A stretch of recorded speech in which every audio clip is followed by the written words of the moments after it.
everybody. I'm your host, Vanessa Obura, and this is Let's Talk Marketing. And today I have an amazing special guest, our editor-in-chief, Carol Odero from CIO East Africa. So, welcome, Carol Odero. Thank you for joining me today. Thank you for inviting me. I hope you've had an amazing, day, week. It's been a week. It's been a week. Yes. So thank you so much for coming in. I invited you because, as you know, this is a segment on marketing, content going out, marketing around the world, technology and marketing. And you know very well that you and I work very closely on communication, on everything that we do in terms of marketing. So I was, suggesting I would love for you to come on the show today, to help me discuss this, some things that are out there that are out there in the industry, in the region, issues that are there in terms of marketing. And I really wanted your opinion, for us to discuss, the trends and the topics that we think that probably is, affecting or things that are to do with marketing 2021. Okay. Yes. Thank you very much for coming. Thank you. So, as you know, as I mentioned, you and I work hand in hand together in the communication for CIO East Africa, and which runs, down to the marketing. So, let's talk about MarTech. I don't know. Have you heard of MarTech? I can't really say that, okay, well, I know MarTech is marketing technology, but I don't really think I know the nitty-gritty of marketing. I do know that there is something like Slack, there is Sendable, there's Hootsuite, there's WordPress, and there is social media. So maybe somewhere in there falls marketing technology or MarTech. Okay. So digital transformation was inevitable, especially because of, last year when COVID happened. It was inevitable. So, things had to change. Yeah. The way we worked, things had to change. And talking of digital transformation, I mean, in terms of marketing, how do you think it has affected, marketing? I think it probably has affected the marketing budget. I think a lot more people are paying attention to how their brands look like on social media, how they come across, what they're offering, who their customers are. So I think that they're looking more towards marketing as a necessity rather than a luxury. Okay, so you think companies are now taking marketing more seriously? I mean, I don't want to say companies were never, they were not taking marketing seriously. They were not. They were not, because when you have a project, I mean, when you look for advertising for the magazine, when there is something that you need to cut back costs on, then you cut back costs on marketing. So that's the first thing to go. So I would actually say that if they're thinking about marketing seriously now, then it means they're learning that marketing is important. But in the past, they were not really thinking of it as A1 priority. It was more like, after everything has been done, then we have a marketing budget. So now let's fix it. Yeah. So do you think that organizations, let me say, are now considering marketing, to be something more essential in terms of, you think they're now, because marketers, CMOs, let me say, have always said they found it hard to have people in other departments understand why their budget is important, why this certain cost is important, why it's I think probably other departments thought that marketing was, didn't have a direct impact on ROI, but marketers, would decline, would fight, and, fight back and say, no, because of us, ROI is actually, made. So do you think, I think people's perception of marketing before was marketing was more of a creating awareness, thing, and ROI was, not because of purely marketing, but other, components. But would you say now, after COVID happened, ROI, people are really actually seeing marketing, the direct relation between marketing and return on investment? Well, that's an interesting one. I think it depends on who you're marketing to and who your audience is. I know everybody wants to get returns on investment. Everybody wants it, regardless of whichever business you're in. I think though specifically because for us, we're in B2B business, then for us, we think about ROI, we think about lead generation, we think about customer engagement, and we think about data. So to get all this information, you need a solid marketing team and a solid marketing plan. So if big data is the future, then marketing is also the future, because you need someone who has the ability to collect this data, who can analyze it. So if someone is working with the data scientist, it should be someone in marketing. Yeah. That brings me back to MarTech. Yeah. Exactly. So MarTech basically, as we discussed, is it's bringing technology and marketing together. Yeah. So technology service providers came up with tools that will be essential for marketers or anybody who has to do with marketing in their company. So back to MarTech. The different tools that are there, would you say, or I would say that there's a lot more that could be taken into consideration in terms of tools. There's a lot more that companies could sit down, take into consideration, and if they implemented, I believe, would transform the performance. Yeah. Do you think companies are ready for that? Organizations? Or the CMO still has to battle, with other opponents, especially after, 2021 COVID, digital transformation. Do you still think, it's still a battle for CMOs? I would say it still is. I mean, we work with our business is called CIO. We talk about CIOs battling to get money for technology. So I would imagine that if you have a business or you have a company, then you're looking at the CIO and the CMO and you're trying to split this budget and you're thinking which one is more significant, which one is more important. So I would say that, well, after COVID, there is a lot more case being made for marketing, because then you have after COVID, there's a lot to be made out of marketing, because then you have all these initiatives that the businesses want to do. They want people to be aware that after COVID they survived, or after COVID you pivoted, or you changed your brand, or your brand name is different, or you are looking at a different demographic. So before you decide to move into this space, you need someone with an eye for this information. And the person who has this information is the person in marketing. So that's exactly who you need to speak to. So that's exactly why you need someone in marketing. In fact, we have a head of marketing, and we are a media company. Most media companies never really thought about a head of marketing. But then once you realize that you're dealing with customers and data, then you think it's important to have someone in marketing. So that's why we have you. And that's why marketing is important. Yeah. So just to give, people a few tools that are out there when it comes to MarTech, there's digital asset management, analytics tools, lead management, customer relationship management, marketing automation, content management system, and of course the one that most people are using is social media management. So let's look at the different platforms that we have used. We of course, social media was always working for us, because of course we know it's a direct way of getting in touch with our customers and end users. So let's look at social media, because it's one of the main tools we've used, right? We use it for so many things. We use it to promote our events, we use it to promote our magazine, content from the website, for people to be able to register in the different webinars or just services or products that we have. So let's look at them. For example, let's talk Facebook. Okay, Facebook has been a big buzz of late. I think within the 1 year, I think out of all the platforms, Facebook, because of also WhatsApp in the integration, Facebook has really been a buzzing platform. Yeah.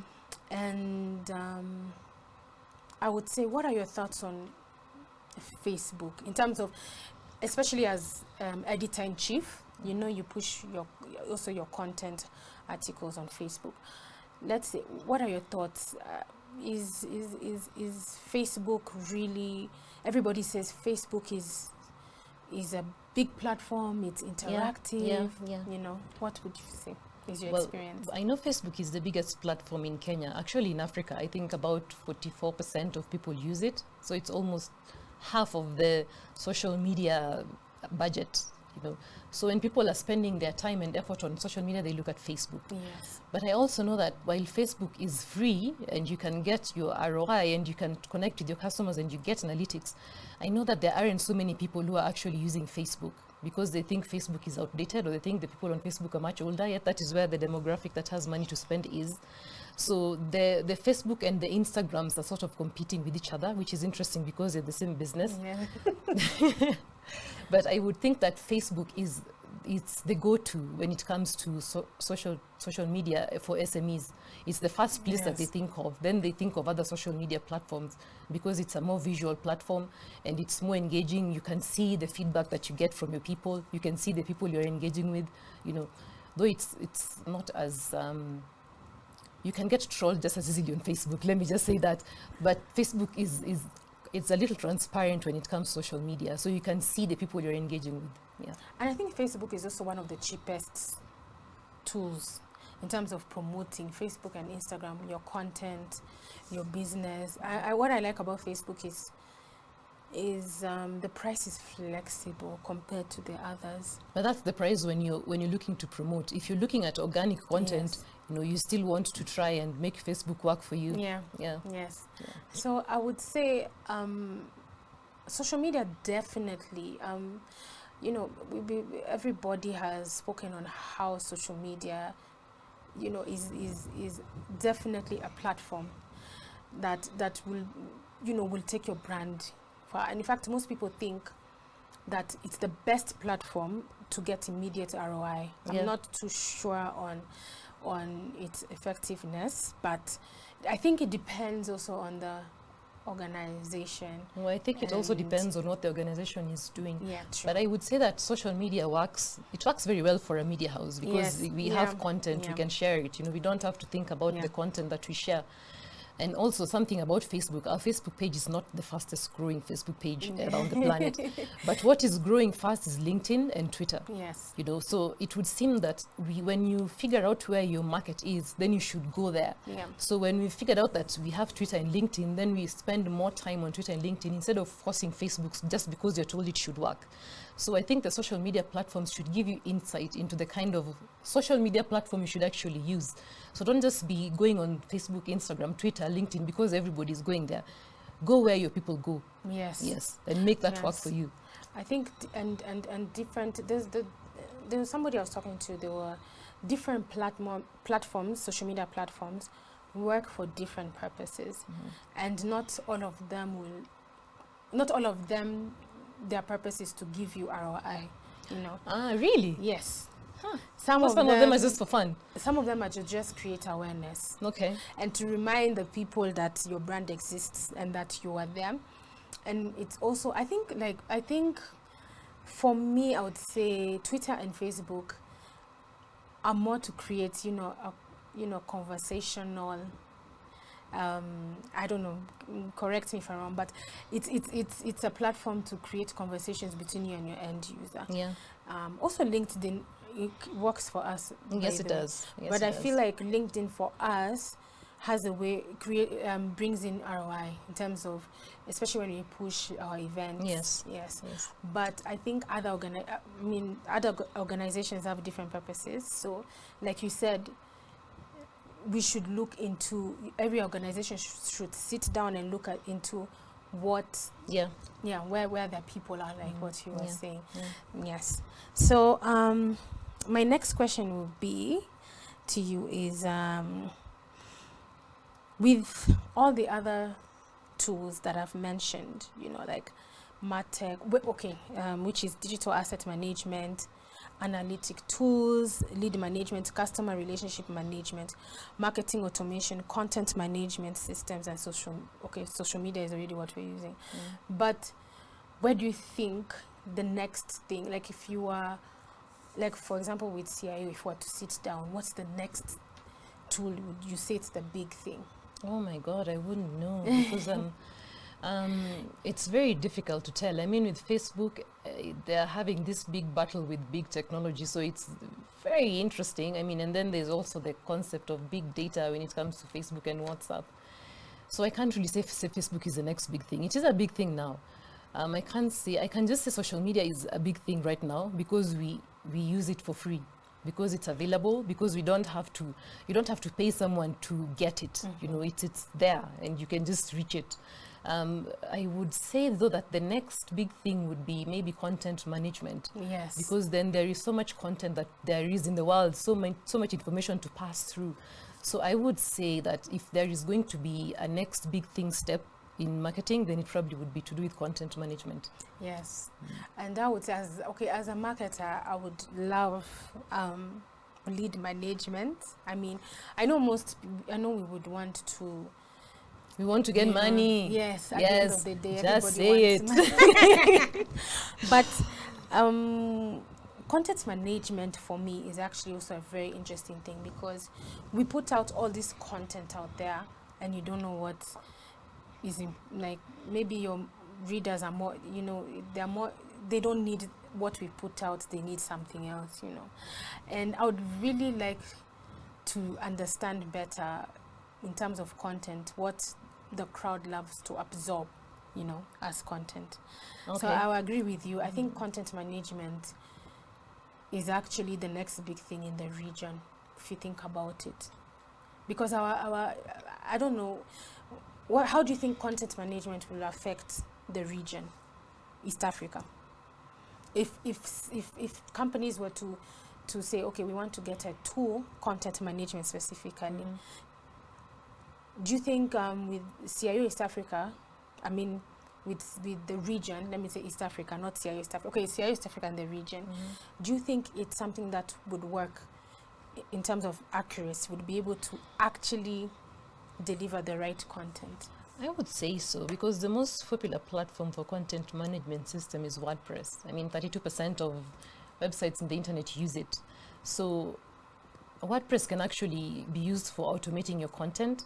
You can get feedback based on the analytics, so you get to know what your consumers read most, what they want, what they access, what they look at for only 10 seconds, you know, and the bounce rate. So it's very easy for anybody in East Africa who wants to create content to just get something like WordPress. And then that in its own is also going to give you so much information, open your world so much more to a lot of analytics that you can actually use that in your favor. So twist to this question. You're because you're the editor-in-chief. Do you think content management also, as a tool, is a tool that's created for content to reach as many or like as much as possible the audience, in terms of audience? Do you think it's a tool that's used to maximize, you know, its potential audience? Or because I would say, because I know most people, if they would probably go, if I'm paying for content management as a tool, I'd want the tool also to be able to give me an option for it to reach, you know, the deepest, you know, the furthest person. So do you think does a tool provide that? I would say that, I mean, tools are like, you need a pen. I need a pen because I'm a writer and that's my tool. But what I really need is the writing, and that's the person behind the writing. So I think before you go to content management systems, you need to understand your demographic. You need to understand your content. Who are you sharing this content with? Don't just get a system and think it will work for you just because other people have it. You know, you have to go to the basic, go to the ground, and then interact with people, talk to people, find out what the people want. Then you can talk about content management system, because you can't manage content that's not good enough. So it has to be good enough for you to be able to manage it. Yeah. So in the end, would you agree with me? It's not about the reach. Well, it is. The reach is what you use to measure it. But in order for you to reach enough people, you also need to have shareable content.